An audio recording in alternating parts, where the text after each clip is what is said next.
¿Qué tal? Me da mucho gusto que estén con nosotros nuevamente. Soy Jesús Gómez Espejel, consultor político. Hoy tendremos el gusto de charlar con ustedes respecto a la conferencia El Cuarto de Guerra. Esta charla, en esta ocasión, quiero dedicarla a un gran mexicano, a Carlos Abascal, un político congruente con sus valores, sus principios y sus ideales, es exsecretario del Trabajo y exsecretario de Gobernación. Por la congruencia que ha demostrado que en la política, el arte de la política, es más importante actuar con ética que actuar en forma pragmática. En esta serie que hemos iniciado respecto a la campaña electoral, queremos darle un espacio muy particular al cuarto de guerra, a ese lugar físico o virtual en donde el equipo de campaña se reúne precisamente para decidir tanto las estrategias generales de la campaña como la táctica del día a día. Vayamos paso por paso. Antes de entrar en materia, hablemos de la mentalidad, de la filosofía con la que se enfrenta una campaña electoral. Y para ello debemos decir que tradicionalmente, aunque las épocas son diferentes, la política siempre ha tenido una mentalidad de combate, de terreno de conquista, de confrontación. Y es aquí donde tenemos que pasar de las técnicas antiguas, de lo que servía hace algunos años o algunas décadas, a la modernidad, a una serie de elementos tácticos, operativos de alto desempeño. Si bien vamos a hablar de las técnicas más modernas, es necesario remontarnos a la historia y reconocer que en ella hay grandes generales. Particularmente hoy vamos a hablar de un general alemán de nombre von Clausewitz, que en sus libros, en su legado, habló respecto a las principales tácticas del combate en la guerra, principalmente la de cuerpo a cuerpo. Respecto a la guerra, von Clausewitz nos da a conocer varios principios. De ellos quisiéramos destacar algunos. El primero, el principio de la fuerza. Más que el otro, en algo te debes destacar en forma puntual o estratégica. Esto es, no gana el mejor en política ni el que tiene mejores propuestas.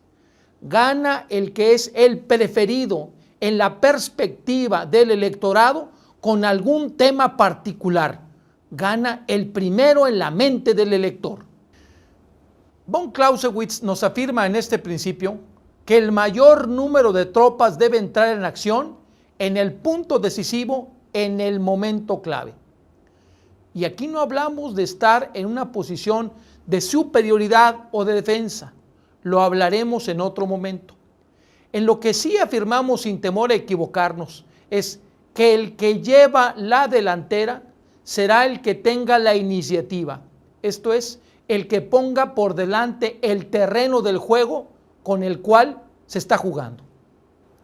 El formato o modelo que von Clausewitz nos presenta nos habla que sin lugar a dudas el que tiene la superioridad es la jugada defensiva. Esto es, la ventaja es de quien tiene el poder. Y si bien se dice que el poder desgasta, debemos de considerar que se desgasta más el que no tiene el poder. De ahí que tener el gobierno te da de por sí una fuerza, un poderío, una imagen que es difícil regularmente de remontar por el contrario. En su tercer postulado, indica este general alemán que gana el que define el campo de batalla. Y si bien esto puede haber sido aplicado para Napoleón o para Patton, también resulta muy importante en el caso de las campañas electorales. Esto es, el candidato, el equipo electoral que define en qué terreno quiere combatir, cuál es el tema central en el que naturalmente ellos son superiores, ya de por sí tiene una ventaja. Hay que recordar que este terreno no es los medios de comunicación. tampoco es las bardas o las calles de la ciudad. Es lo que ya dijimos, la mente del votante, el posicionamiento en términos de marketing, donde tenemos que ganar la batalla. Es ahí cómo nos perciban, lo que será un tema fundamental para el cuarto de guerra, tanto en la parte estratégica como en la parte táctica del día a día. Así, en este contexto, se nos enseña la identificación del cuadro estratégico que ustedes van a ver a continuación. Y von Clausewitz dice en forma terminante: decidir la estrategia es la mitad del triunfo, ya que implica el saber en dónde estás parado y dónde está tu contrincante. Implica saber de antemano cuáles serán los principales movimientos de combate frontal, de flanqueo, de guerra de guerrillas. Veamos el cuadrado estratégico. En este diagrama ustedes pueden observar que tiene dos dimensiones. En la parte horizontal es la coyuntura del mercado electoral y en la parte vertical es el tema de liderazgo. Así se pueden conformar 4 ámbitos claramente diferenciados. Si la coyuntura del flanqueo electoral es muy difícil y tienes poco liderazgo, nos encontraremos en el cuadrante azul, el de guerra de guerrillas como estrategia clave. A diferencia que si tu posición de liderazgo es alta y la coyuntura de confrontación del mercado electoral es baja, esto es, tienes, digamos, un competidor débil, tu posición necesariamente es a la ofensiva. Esto es, no existe una estrategia previa, alguna que por definición sea motivo de una receta o simplemente de un manual. Necesitas identificar con precisión cuál es la comparación entre la fuerza del contrincante y la tuya propia para tomar la adecuada decisión. Así pues, podemos definir con claridad 4 estrategias alternativas diferentes. La guerra a la defensiva, cuando tu posición es de superioridad con un mercado electoral, digamos así, difícil, conflictivo. La posición de flanqueo, cuando tu posición es superior y el mercado es lo contrario a lo anterior. Y 2 otras posiciones cuando tu posición es de debilidad, a la ofensiva y a la guerra de guerrillas. Estas dos elementos de diferenciación que al final nos permiten conformar 4 cuadrantes estratégicos son muy bien descritos por el autor de La Guerra de la Mercadotecnia, Al Ries y Jack Trout, en los libros que estuvieron escribiendo en la década de los 90. Si bien esto forma parte de la temática de una conferencia de estrategia, no podíamos haber dejado de tocarlo cuando estamos hablando del cuarto de guerra. Y es que el cuarto de guerra es precisamente el lugar donde confluyen diferentes personalidades, no necesariamente el candidato, y que toma las decisiones de la estrategia. Hablemos de la historia de este cuarto de guerra. ¿Quién lo hizo? ¿Para qué? ¿Cuál fue su aplicación antigua y cuál es su más reciente? Muchos recordamos que en el siglo pasado uno de los grandes líderes triunfador de la Segunda Guerra Mundial fue precisamente Winston Churchill. Él es el autor moderno del cuarto de guerra. Y aquí podrán observar algunas fotografías de lo que fue su cuarto original, que está en Londres. Hay que vislumbrarlo a él dirigiendo las acciones del comando de los aliados, el ejercicio táctico militar para ganarle a Hitler, en su centro estratégico y logístico de mando. Ahí se tomaban las decisiones, evidentemente sin computadoras, se movían muñequitos. Era además un cuarto de mapas, un cuarto en donde fácilmente se disponían en sus paredes fotos y diagramas y mapas del territorio en conflicto. Se recibían los informes de espionaje que enviaban de diferentes partes, muchos de ellos cifrados. Se daban órdenes codificadas ahí mismo y se llevaba el día a día de la campaña en ese caso de guerra, y naturalmente tendrá que ser el día a día de la campaña electoral. Hablemos pues de cuál es el concepto de cuarto de guerra. Evidentemente no es un lugar físico.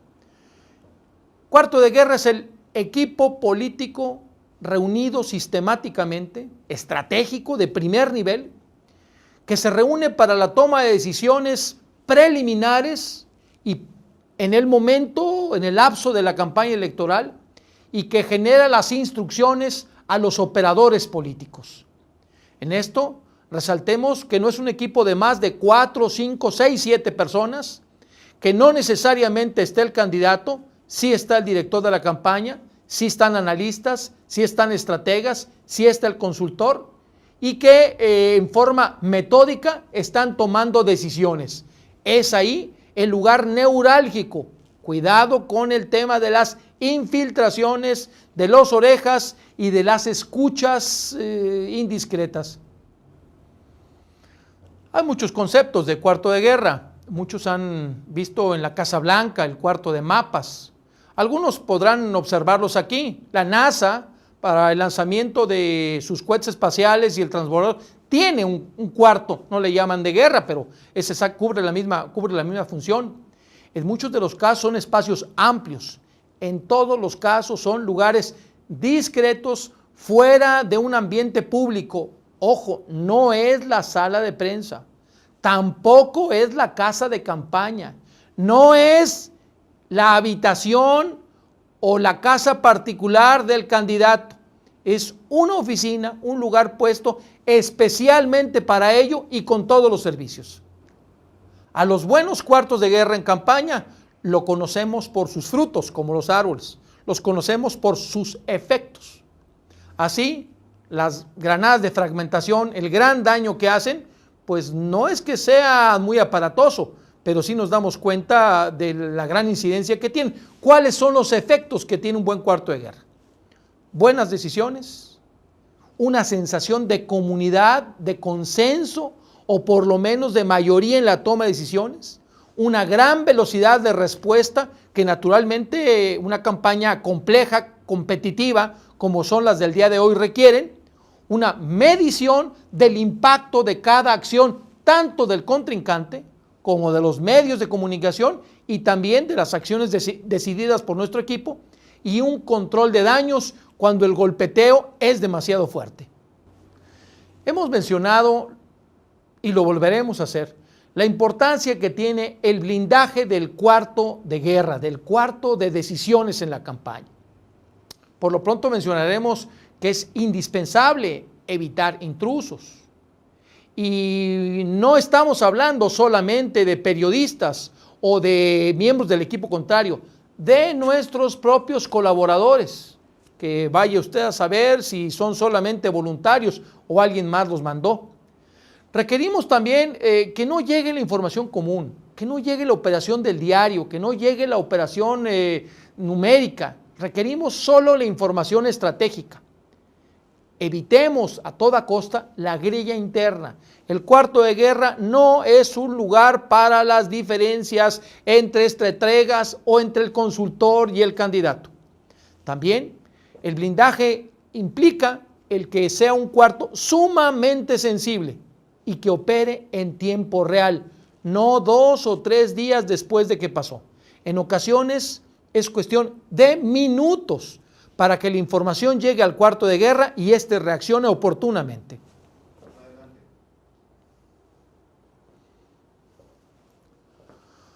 Otro tema que debemos comentar es el output, es la salida del cuarto de guerra. Esto se da a través de la comunicación. Es necesario diferenciar esta comunicación de la operación normal de campaña que se da en la casa de campaña. Esta tiene un componente mediático porque va a querer influenciar a los medios de comunicación. Tiene un componente de inteligencia, pero creo que lo más importante es que la comunicación que logremos tener en el cuarto de guerra a los operadores tácticas no debe tener ruido. Debemos de evitar la distorsión o los mensajes falsos. Son instrucciones precisas, contundentes, para que se haga en forma inmediata. Esta información, esta comunicación debe ser confidencial. De hecho, se debe saber que existe el cuarto de guerra. Son órdenes directas que modulan la acción, le dan intensidad y dicen la hora y el lugar exacto en el que las acciones deben de consolidarse. Regularmente, para las instrucciones del cuarto de guerra, existe un canal diferenciado de comunicación de la mera instrucción del director de campaña sobre las operaciones comunes en la misma campaña electoral. Si bien hablaremos de diferentes funciones en el cuarto de guerra, naturalmente la más importante es el coordinador, el estratega, ocasionalmente el jefe de la campaña. Él debe tener una visión general. El cuarto de guerra le debe de permitir tener una visión de conjunto, una vista de pájaro amplia sobre toda la campaña. El mando, las instrucciones son habladas. La campaña no puede permitirse el lujo de mandar a hacer con la secretaria unos memorándums o de mandar simplemente un correo electrónico a todos los colaboradores para que estén alineados. Debemos de cubrirlo del ruido, más allá de todas las cosas que se dicen, de las quejas, de las inconveniencias de la campaña. El coordinador debe estar libre de estos elementos.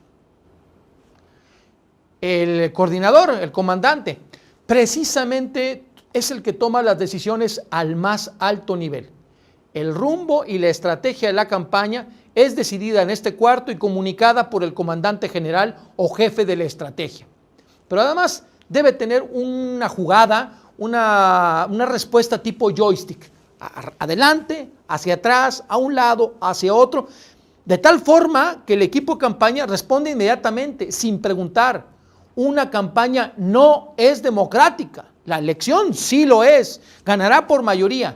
Una campaña es dirigida, no me atrevo a decir dictatorial, pero sí privilegia el mando, la autoritas, por parte del comandante coordinador, que es el primer ejecutor de las decisiones que se toman en el cuarto de campaña.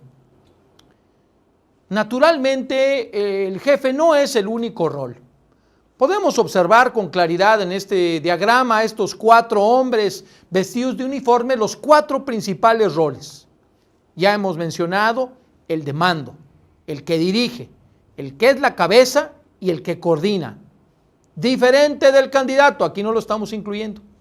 El segundo de ellos son los analistas, aquellas personas que proveen la información necesaria para la toma de decisiones, pero no solamente es el que recorta el periódico, no solamente es el que escucha radio, ese no, sino el que saca el fondo de las noticias, el que lee entre líneas y amarra varios datos para presentar un análisis más allá del común denominador de las personas.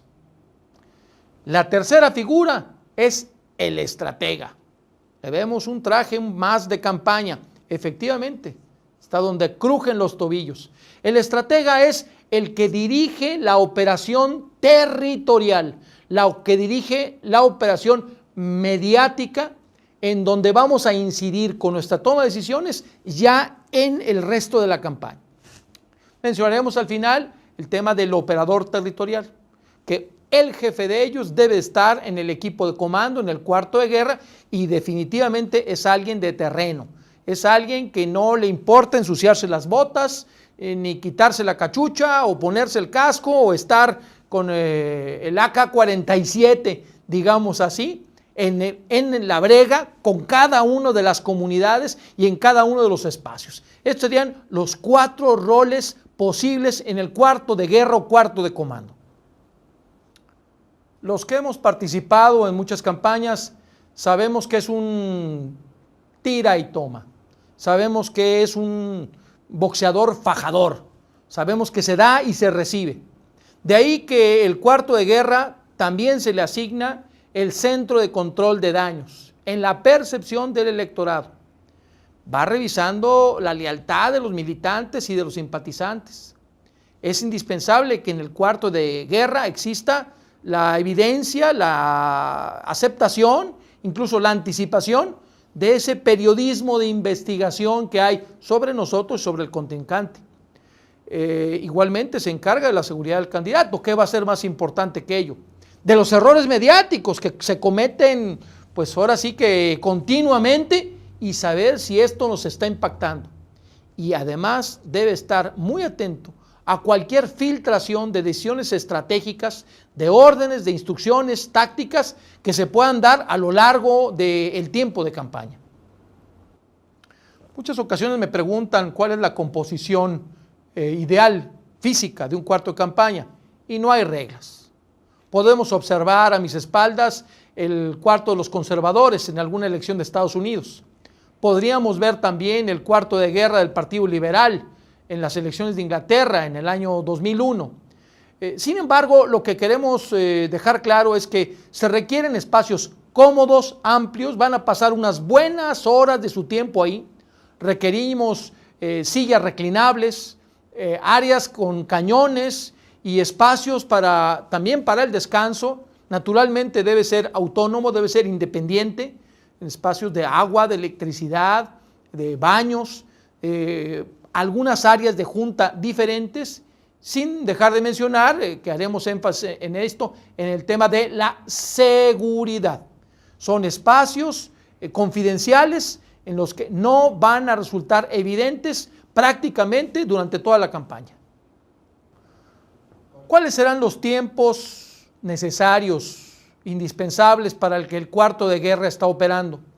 En muchas ocasiones lo hacemos antes de tiempo, antes de la campaña, y cometemos un error. El cuarto de guerra se reúne cuando se inicia formalmente la operación electoral. Esto no tiene nada que ver con los tiempos oficiales. Esto es cuando ya se está en campaña. Al principio serán 2 o 3 veces por semana, sistemáticamente. Esto es, se tendrá que saber con anticipación día de las reuniones, horario y las personas que asistirán. Sin embargo, conforme la campaña avanza, después será diariamente y en algún momento puede ser permanente. Las mejores horas para reunir el cuarto de guerra son, sin lugar a dudas, las primeras horas de la mañana. Estamos hablando de 6:30, 7 de la mañana, dependiendo de cada lugar y localidad. Y estas horas son las convenientes porque es cuando se empiezan a recibir las notas de prensa y las informaciones que analistas y que el resto del equipo estuvo generando en la noche sobre el día anterior. Por eso es que el ritmo de diariamente en la última etapa de campaña es indispensable. El mejor control del volante que podemos tener es la información para responder el mismo día. Ya lo dijimos y no nos cansaremos de repetirlo. El cuarto de guerra es confidencial. No se difunde ni se acepta su existencia. Solo los asistentes y algunos operadores más en el tema de seguridad saben de su localización, de su existencia. Hay una limpieza electrónica sistemática para evitar micrófonos ocultos. Es completamente autónomo. Siempre existe contravigilancia y hay seguridad externa discreta para las gentes que asisten a esta localización. Cuando se me cuestiona respecto a la dinámica que deben tener las juntas de un cuarto de guerra, debo comentar que mi opinión es que es diversa. Sin embargo, el mayor resultado se da cuando los asistentes de viva voz, en forma de reconocimiento, dan su información que traen ya en diversos documentos. Más de alguno presenta en una pantalla con un cañón, con una presentación PowerPoint, los últimos resultados de las encuestas. Alguno más, quizá el analista en jefe, da a conocer los periódicos del día, los principales titulares, y esto es más bien un comentario personal que sirve a todos para estar en el mismo canal. La información que se maneja en el cuarto de guerra es la estratégica, no es la táctica, no es algunos resultados pequeños, sino solamente información relevante. Ojo, porque los asistentes no se van a quedar todo el tiempo en el cuarto de guerra, estarán 1 hora, hora y media máxima. Esta información siempre se toma como confidencial, no hay necesariamente apuntes, o de preferencia no hay apuntes ni minutas de esas juntas. El que se pueda hacer de viva voz le da una expresión personal de relevancia, de importancia a aquellos temas que cobran precisamente más elementos clave cuando deben de ser y aquellos temas que simplemente son para darle seguimiento.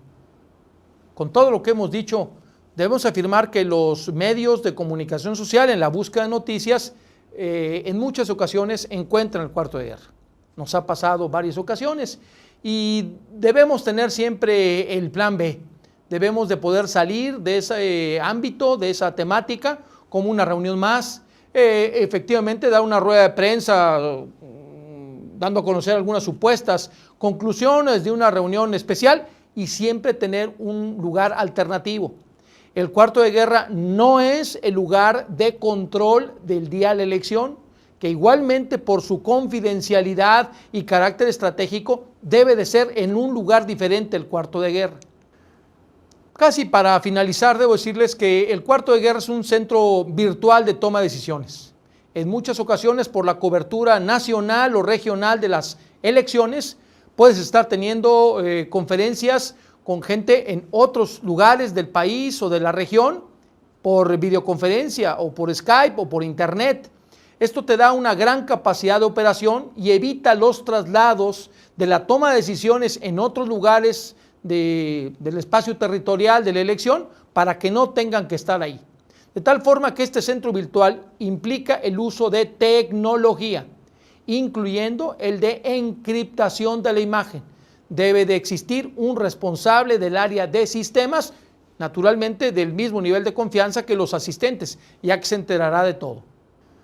También el cuarto de guerra es un centro de documentación puntual, no es donde se guardan los archivos, pero sí es el lugar donde se exponen los resultados y las tendencias. Es ahí donde el consultor en jefe responsable del tema de investigación de opinión pública da a conocer sus resultados. Es ahí donde el responsable de inteligencia electoral trae su última información. Es ahí donde el jefe de prensa da a conocer la estrategia propuesta. Esto es, los documentos más importantes de campaña confluyen y son decididos en el cuarto de guerra. Ya lo hemos dicho y debemos reiterarlo. Una campaña electoral es estrictamente territorial. Por tanto, el cuarto de guerra asume esta realidad y trabaja con mapas geomáticos, con identificación de rutas, con señalizamiento de puntos clave, así como el mapa de esta guerra que sucedió en Europa y seguramente donde participó von Clausewitz. El cuarto de guerra presenta al candidato y a la coordinación de la campaña un mapa de la situación, de diagnóstico, pero va más allá. Propone las líneas estratégicas de acción con las cuales se deben ganar la campaña.